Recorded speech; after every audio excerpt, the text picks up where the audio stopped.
Welcome, ladies and gentlemen, to my YouTube channel. Thank you so much for great support. For my returning subscribers, thank you so much. And if you're new in the channel, feel welcome. And don't forget to subscribe to the channel.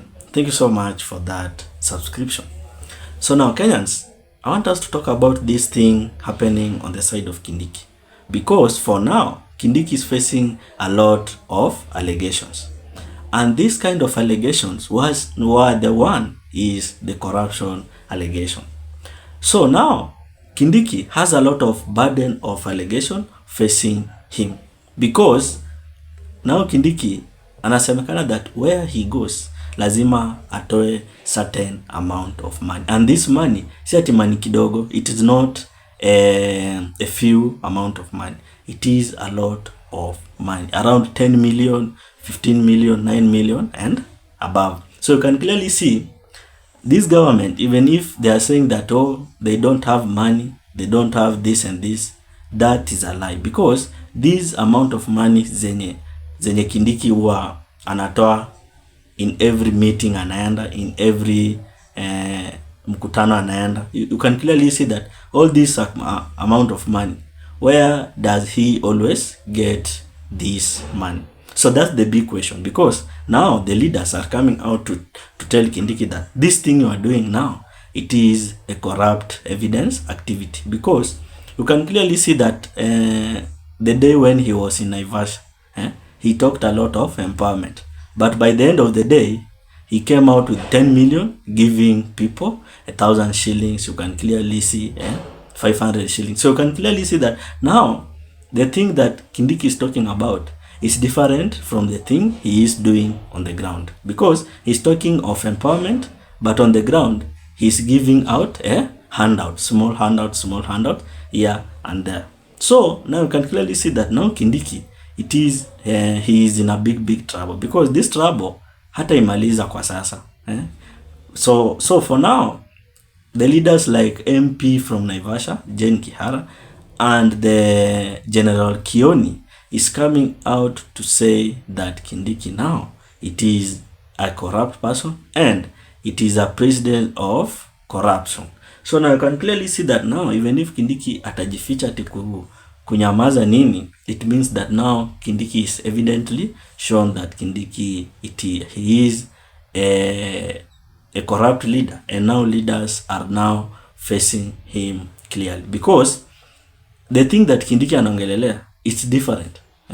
And you can clearly see he's talking about empowerment, and on the other side he's giving out handouts. So you can clearly see that these are the two different things Kindiki is doing. On the other side, he's talking about kuinua mama mboga and kuinua the boda. But on the other side, he is giving handouts in which atukipea mtu yo handout of 500 shillings, 200 shillings. You can clearly see that haiwezi msaidia hiyo handout. Okay?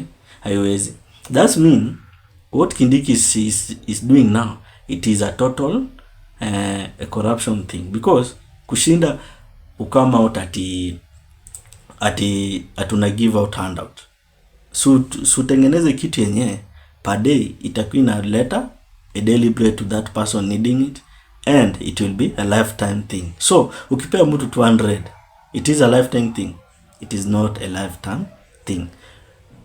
Start a thing which will be providing a daily bread for each and every person. So now General Kioni is coming out to tell the people that now Kindiki, he's going in a wrong side, because now he's showing a true evidence of corruption by now giving people a small handouts wherever he goes. So you can clearly see that now Kindiki, he is in a hot soup by now. So I want us to watch the video of General Kioni talking about the corruption Kindiki is doing, then we proceed. But before we watch the video, ladies and gentlemen, please don't forget to subscribe the channel.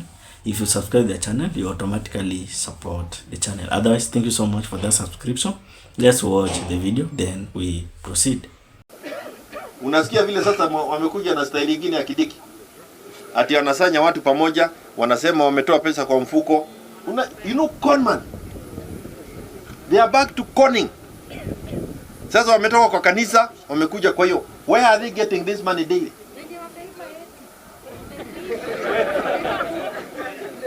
Isn't it?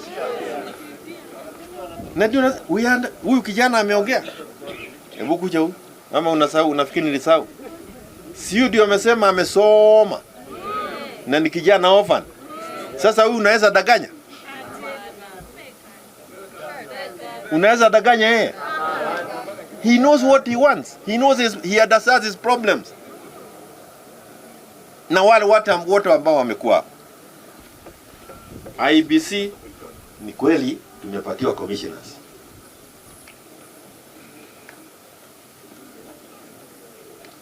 Ruto has no intention of having a commission with us. Hataki uchaguzi, anaogopa. Kwa sababu hata yeye mwenyewe anajiona wapi? Nyumbani. As we fight for many things within IBC, remember, William Ruto does not want a commission. Kwa sababu tumesema hata kama yeye ndio chairman, ameenda wapi? Nyumbani. Kuna watu nikitaja Matiang'i wanatoa vita. Si mimi. Ni wa Kenya. Si mimi, ni wa Kenya.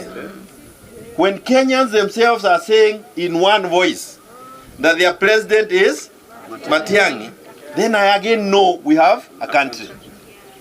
And we do not know whether, we don't want to know kabila yake, hatutaki kujua mambo ingine, urefu yake, we don't want to know his weight. Sisi haja yetu ni kwamba kama wa Kenya, nasikia kama wa Kenya wote wameamua. So wale ambao wanafikiria maneno mingi, tafadhali wachaneni naye. Jubilee will be here for the Gen Z. So now, as you have watched the video, you can clearly tell that now Kindiki now ako pabaya and things are boiling nicely on the side of Kindiki. So by the end of this year or by the end of the next year, now Kindiki atakuwa ameface the wrath of the people. It's now high time for the people to come out and tell Kindiki that this thing, it is going in a bad direction and you have to change it, or you have to face the door. Otherwise, what's your opinion on this thing of Kindiki now doing?